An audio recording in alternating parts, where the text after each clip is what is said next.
Hey everybody, it's Slug here. I'm going to do a little video over my current PC parts and my upgrade parts here. Let's start out with what I currently have. I'm running an AMD, if my camera will work, running an AMD FX-6100 6-core processor that I've overclocked from 3.3 to 3.6 gigahertz. I've got a Cooler Master aftermarket heatsink. It's huge. I don't know how big. It barely fits in my current mid-tower box. But it's pretty much the biggest one you can get before you need to go probably to water cooling. I could overclock it higher, but I didn't want to. I went ahead and got on this build's about a year old. When I built it, I went ahead and got me some Samsung.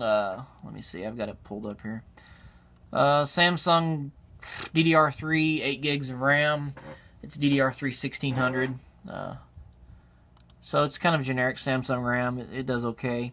And then I've got a Radeon HD 7770 series graphics card that's done me real well for the last year. Let me do the Windows Experience Index for the current setup. If you've never dealt with this, it just kind of gives you an overview of how well your parts are performing.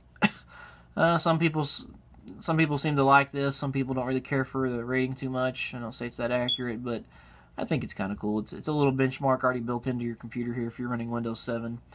The processor, looks like I've got 7.3 on it. That's your RAM right there. Got a 7.3 score on it, 7.3 on the graphics, and 7.3 on the gaming graphics for the HD 7770. And the lowest score is the 5.9, which is a Western Digital 7200 RPM, 1 terabyte hard drive. I think this is pretty much what you're going to get with a standard 7200 RPM drive, most any of them. Go with the SSD here pretty soon is what I plan to do, and I've seen most any SSD drive is going to bring your score up to 7.9, which is the highest I think Windows Experience Index goes to. So that was my lowest sub score, obviously. Hopefully these all go up once I get all these parts installed.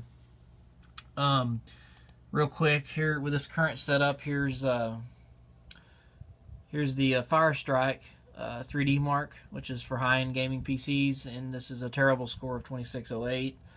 But it gives you an idea. If you do run a 3D Mark, this is what I ran. Somebody else could have an identical setup to mine and runs faster or maybe a little bit slower. It's just the nature of things, of computer parts especially. But that's not a very good score. The FX-6100 does pretty well on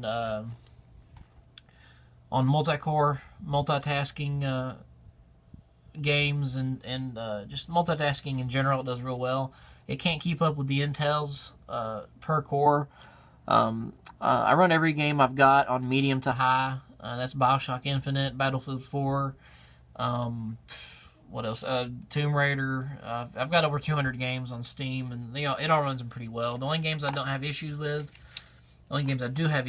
I should say, is the Arma series. Arma 3 does not very good. It's not very optimized. The engine's not for multi-core CPUs, and the AMDs just can't keep up with the Intel. So an Intel processor on a game like that is just a little bit more powerful per core. And those games, they like to use 1, 2, or 3 cores usually, and the rest aren't even used. So if you're running an 8-core processor and you're not very powerful per core like a FX series processor is, then you're not going to do too well.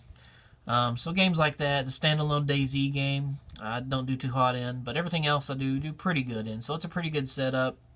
It's not going to keep up with the Titan or anything like that, of course, or an Intel i7 Xenon or anything like that. Xenon, did I say that right? Anyway, what I went with for upgrade is an FX-8320, which is pretty much an 8350 that's the clock's lowered to 3.5 as opposed to 4.0 gigahertz.